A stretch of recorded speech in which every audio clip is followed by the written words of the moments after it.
I think a successful partnership is always a win-win. For us, when you go out, you always try to work with partners that you want to work with. So you've already narrowed your scope. And then the next step is trying to broker something that works for both sides. Everybody has something that they want to get out of it. It could be the price, or it could be revenue, volume commitments, commercial terms. It could be something else that you can give.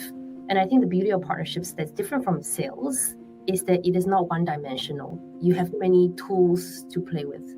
So I always find it very interesting, that you can be creative, you can try to think out of the box to make something work. Welcome to the Making the Career Leap podcast. I'm Lynn Loy, a talent advisor and recruiter based in Singapore.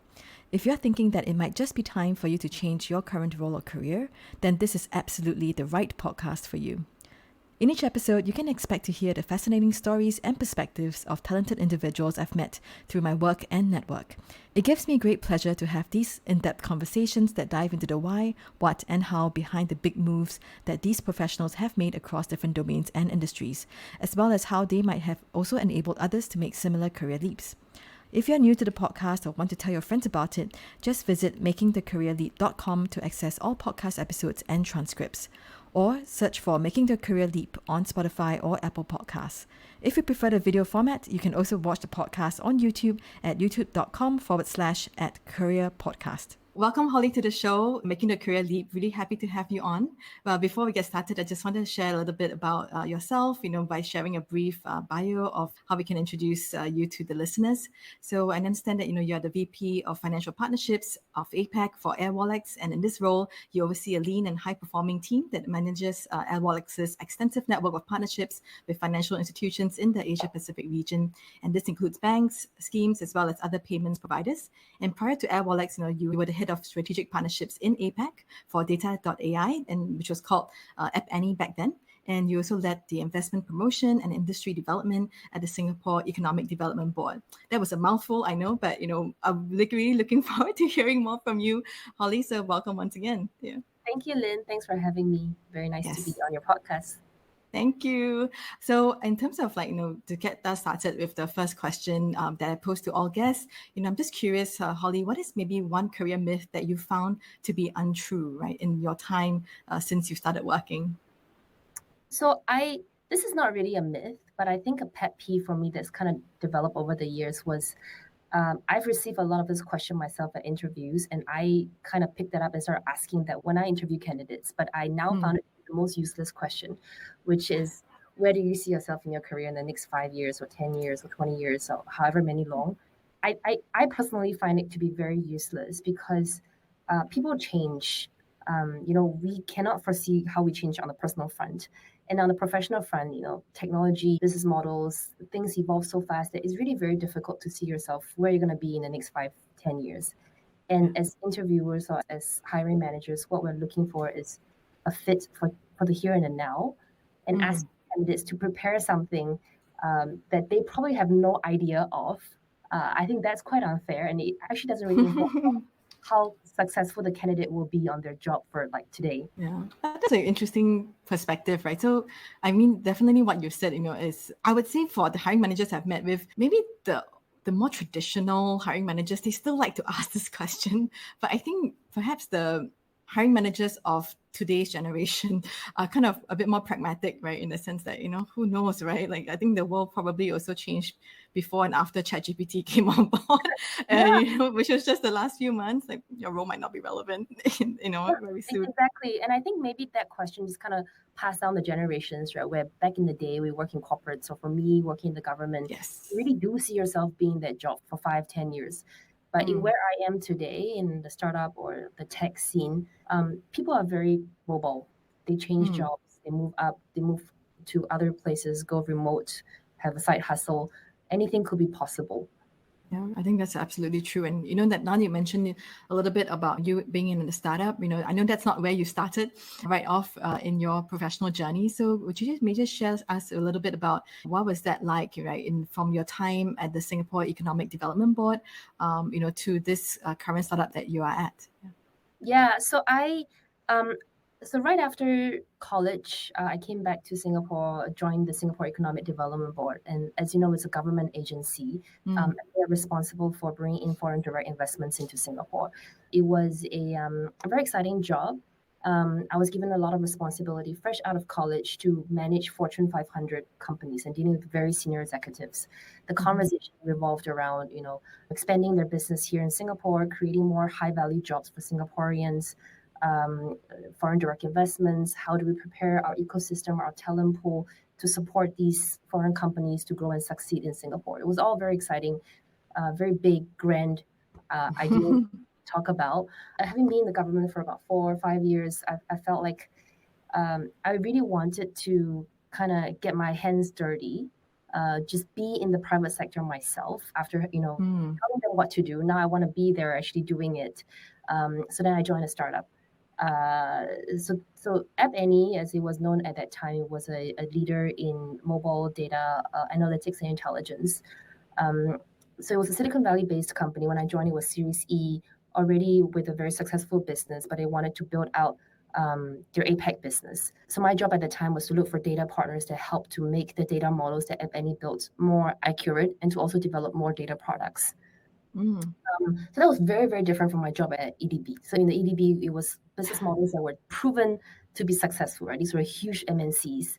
And then once I joined the startup side, I realized that every day you are faced with challenges about competition, basic survival, making sure that you don't lose a deal, making sure that you continue to maintain your leadership position. If not, all the other competition is eyeing it very hungrily, that spot. It's like very cutthroat. It's very, very cutthroat. So I really liked that. I felt very personally challenged. And I also felt that the sense of reward and the ownership that you get out of working in a startup is very, very different from that of the public sector. So I went down that path of no return. And then to Airwallex, where I am today.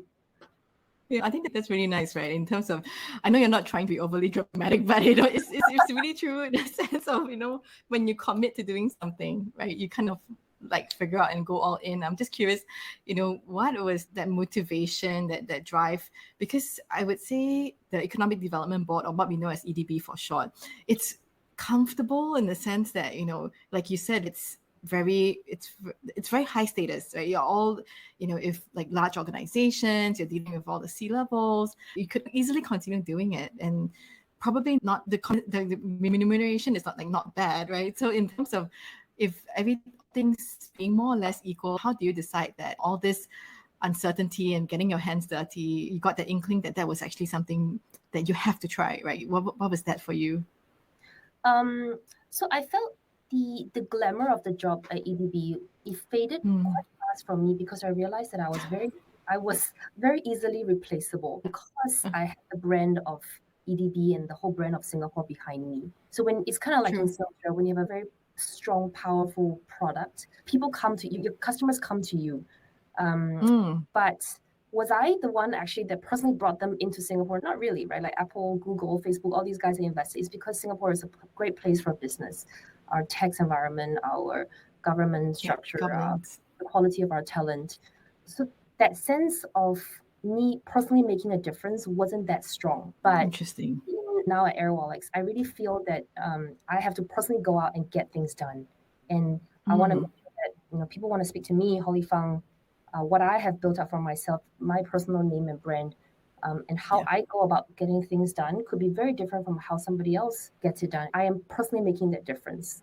I think that's really quite profound if you think about that, because it's like a leap of faith, in sense of to say, I guess I don't know whether now that you've actually had some years of experience under your belt, whether you felt that was a combination of, just self-belief, like strong self-belief, that's all the way that you've always been, or there was also coupled with that youthful idealism that you had, that okay, I'm gonna just make that mark to say, like, people are going to the value that I'm creating is something that is unique to me, and people will come to me for that, and that's something that I can offer. I'm just curious, like, for you, how do you feel the balance was in terms of being something innate, or maybe it's just something at that stage of your life, it's just easier to be more idealistic at that time?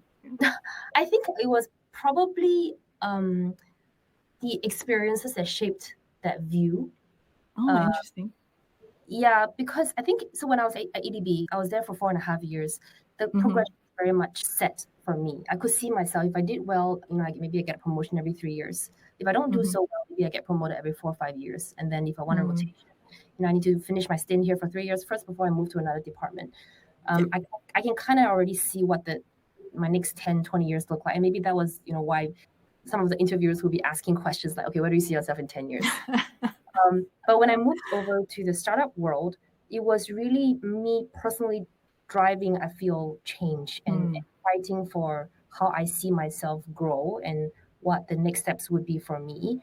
And having kind of pushed for those changes and seeing how it played out over the last, now I've been in the private sector for, I think, about 7, 8 years now, hence seeing how that played out, I think that kind of reinforced my belief that once you're given that opportunity, you can really chart the future for yourself.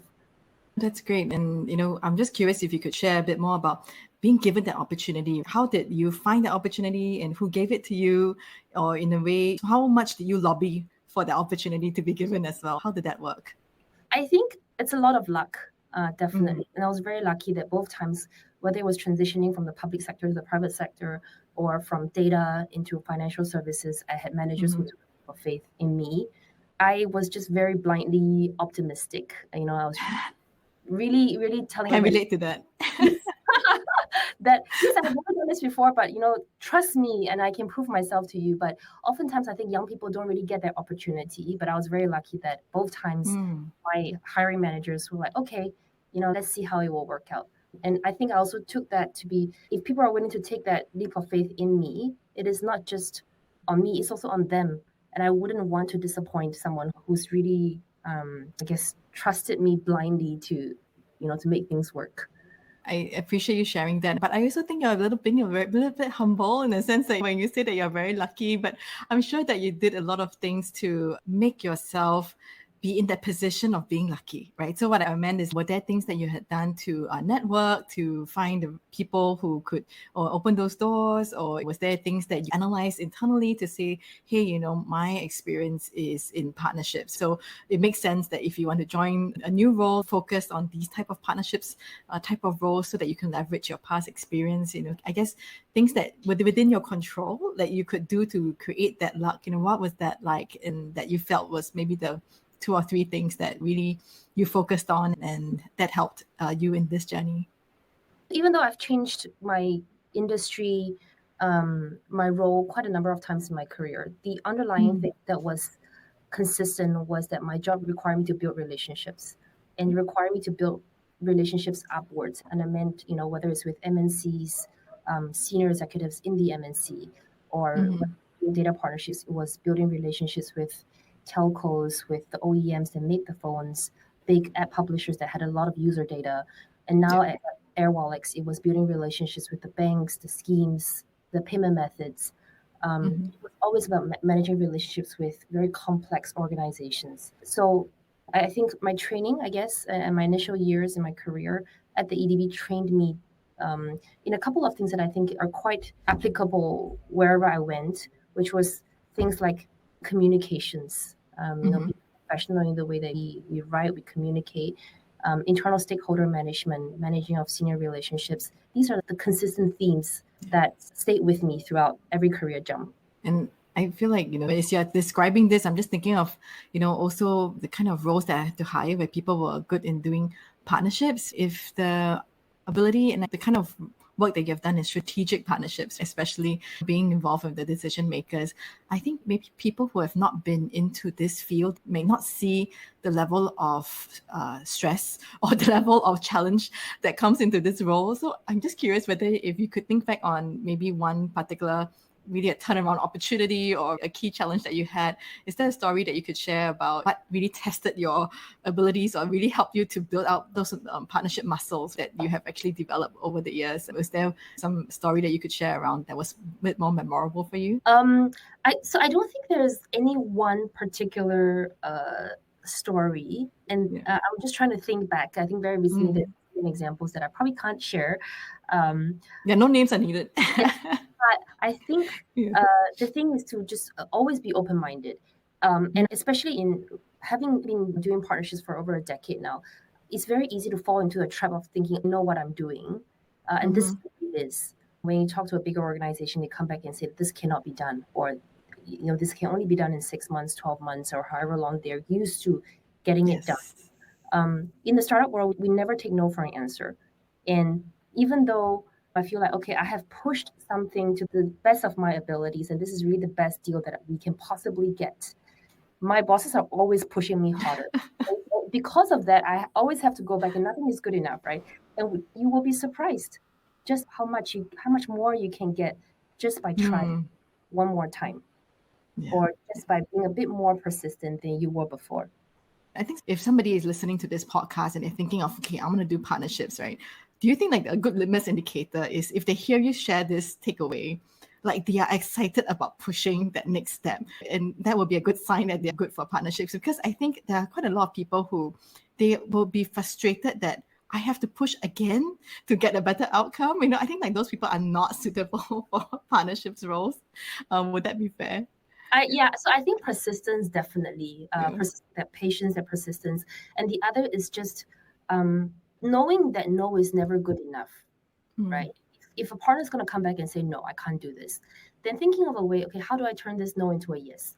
Even if this yes isn't 100% that I started out with, getting 50%, 40%, anything is better than zero. I think that vigor, or that determination is actually what is really needed for a good partnerships manager. I think that's really interesting to kind of take in that perspective, to say it's not so simplistic as like, okay, we've got a partnerships and, that's good, right? Actually, that good can always be improved. I think that is something, having gone through the Singapore school system, perhaps that is something a bit counterintuitive, because, hey, there was only 100 marks on the paper, right? Like, what do you mean by you can go beyond 100? Yeah, you can always get a bonus. Yes. So that's actually quite different when it comes to the real world. I just have a curious question as you were discussing this, because I think like one thing that I see about some of the partnerships roles that I hire for, a lot of the times the selection of the partners that you go through and having them to commit in that partnership to achieve some revenue goals along with you, seems to be quite important, at least in my world, for product software companies. But I'm just curious, like for your side, is that similar as well? Getting the selection right and then getting them to commit to certain revenue targets as well? I think a successful partnership is always a win-win. For us, when you go out, you always try to work with partners that you want to work with. So you've already narrowed your scope. And then the next step is trying to broker something that works for both sides. Everybody has something that they want to get out of it. It could be the price, or it could be revenue, volume commitments, commercial terms. It could be something else that you can give. And I think the beauty of partnerships that's different from sales is that it is not one-dimensional. You have many tools to play with. So I always find it very interesting, that you can be creative. You can try to think out of the box to make something work. I think that's definitely a fair point. In a way, the scalability of partnerships, I feel like is quite beautiful, in terms of on its own, right? Because imagine the revenue, and I hope we're not getting too much into the weeds about this, but let's say if you have a sales force and you only have so many reps, right? And then even if they are carrying a huge target, annually, there is no way you can scale that. Unlike partnerships where if you get momentum and you build and you have this other person on board, it's basically getting somebody else's engine kind of working together with you. Of course, you might not be able to hold them as accountable as your own sales rep, so you might need still the both of them. But the way that a company can scale, I think without partnerships would be very, very difficult. And then perhaps in especially these kind of like fintech or broader kind of tech company sales. Exactly. The fire effect. Yes. So I guess looking at, all these jumps, I know I wanted to talk a little bit more about, being a leader in the organization at this stage of your career as well. That's another different leap. But I'm just curious if you had any advice to somebody who maybe has listened all the way up to this point and then is thinking, okay, great, Holly has absolutely sold me on partnerships, right? This is something that I really want to do. It sounds so exciting. You can be creative, you can be strategic. If somebody hasn't done this necessarily before, what would be your advice if you were to do it all over again for yourself, right? Moving into this new field, would your advice be to have them to start off somewhere at EDP, or it's not necessary?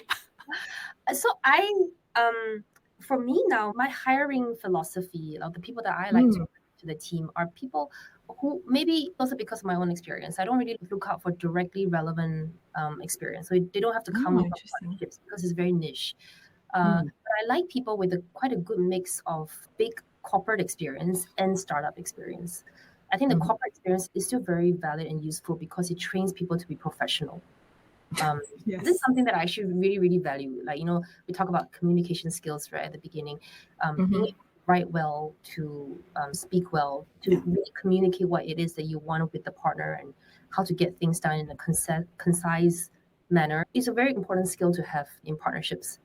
The other part is the scrappiness of it, that usually you'll be able to pick that up in a startup environment to to take not take no for an answer. Don't let structure or process stop you from getting what you want. I think a good mix of that, I feel, is actually perfect, a very good recipe for a successful partnerships manager.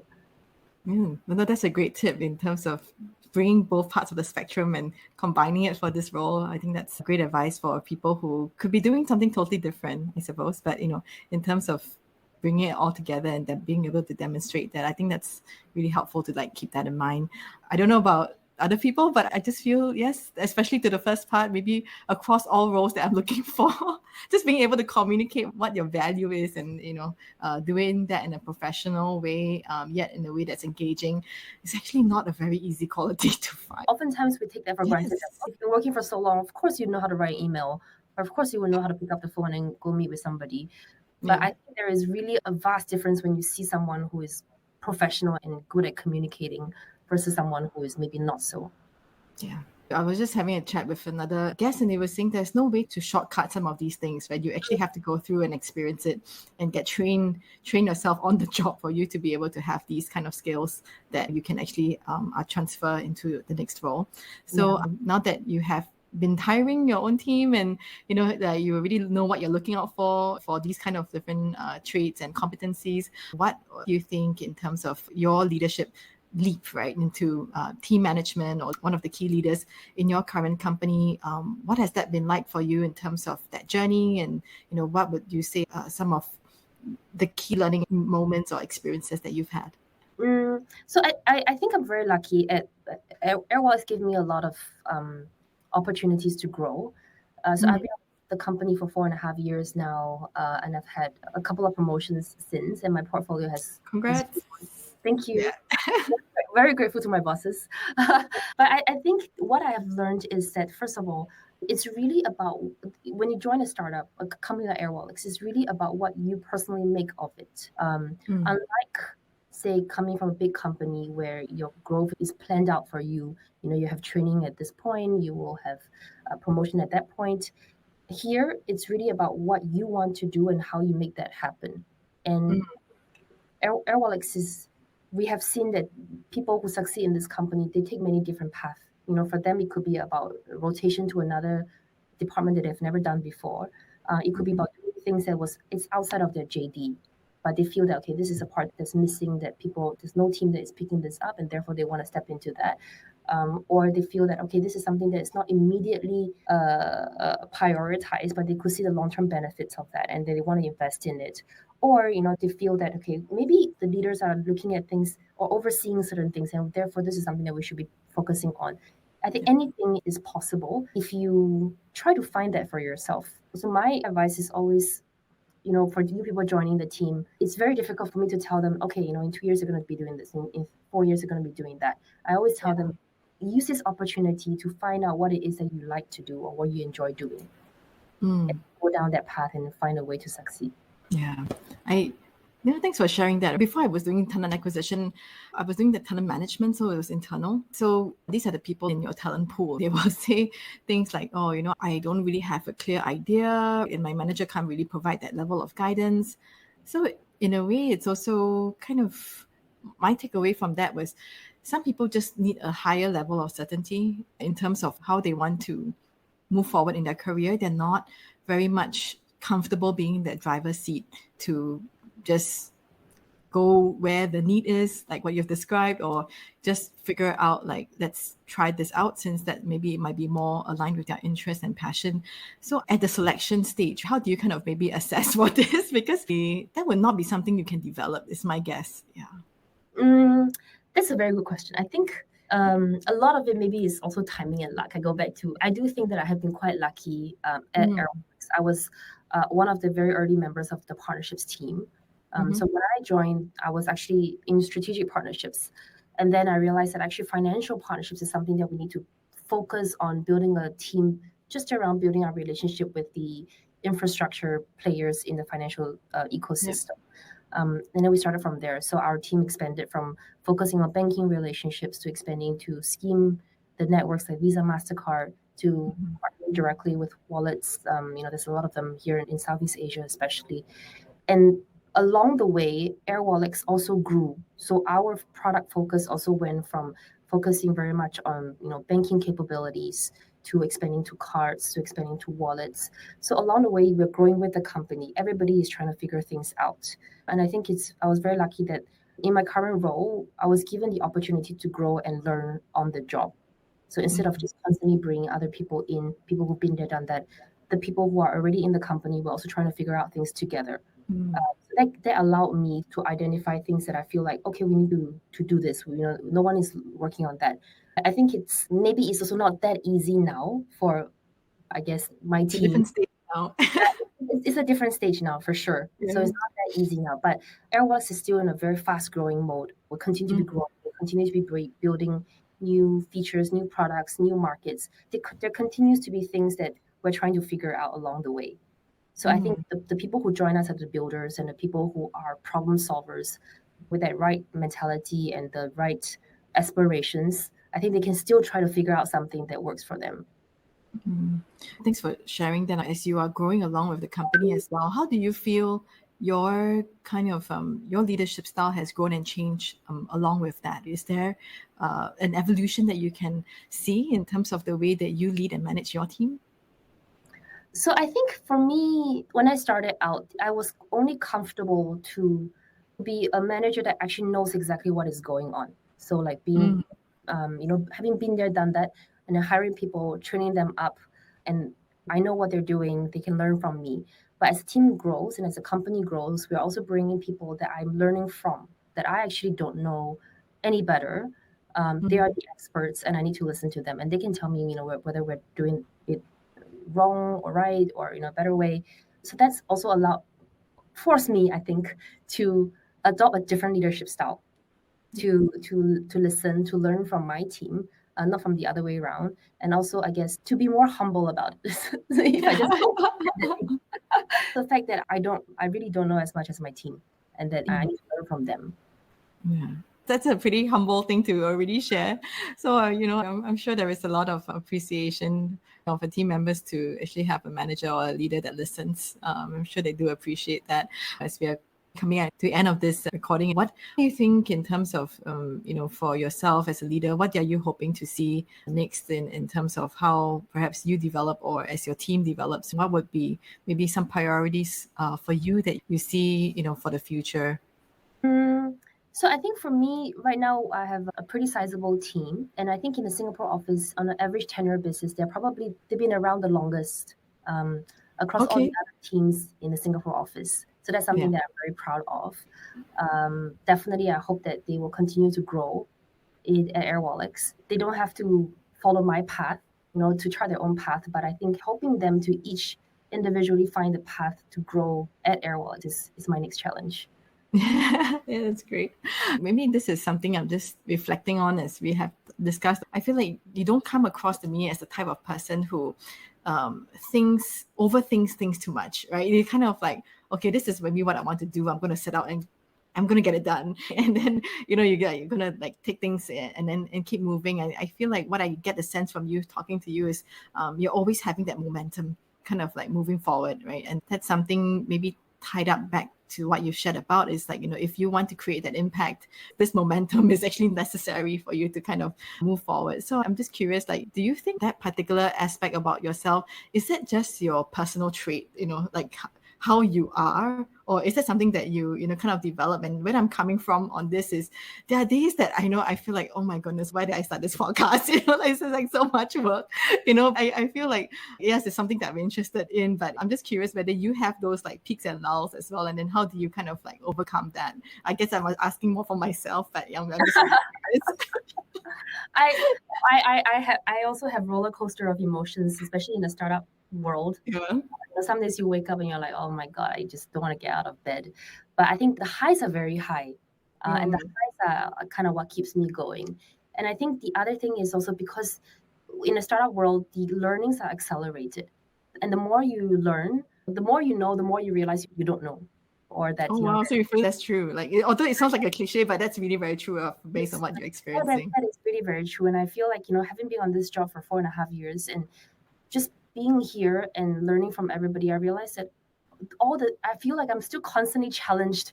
My understanding, my so-called knowledge is just constantly being challenged by my colleagues, the industry, macroeconomic environment, everything. So yeah, I feel like that's what kind of keeps me going on days when I don't want to get out of bed. Yeah, I can really sense the level of joy that you get out of it, right? Your whole face lights up, even though it sounds very challenging, but you're like, okay, I'm smiling as I'm saying this because, like, yes, it's fun. You kind of get that feeling. So, thanks for spreading that, kind of joy for the work that you do and the enthusiasm that you have. Right, I think it's pretty infectious. I'm just curious if there is any key takeaway that you have for somebody listening about all the different leaps that you've made in career, as an individual contributor, as a leader in partnerships. Is there any main takeaway that you have that you want to leave the listeners with, that is close to you in terms of what you keep in your heart, right?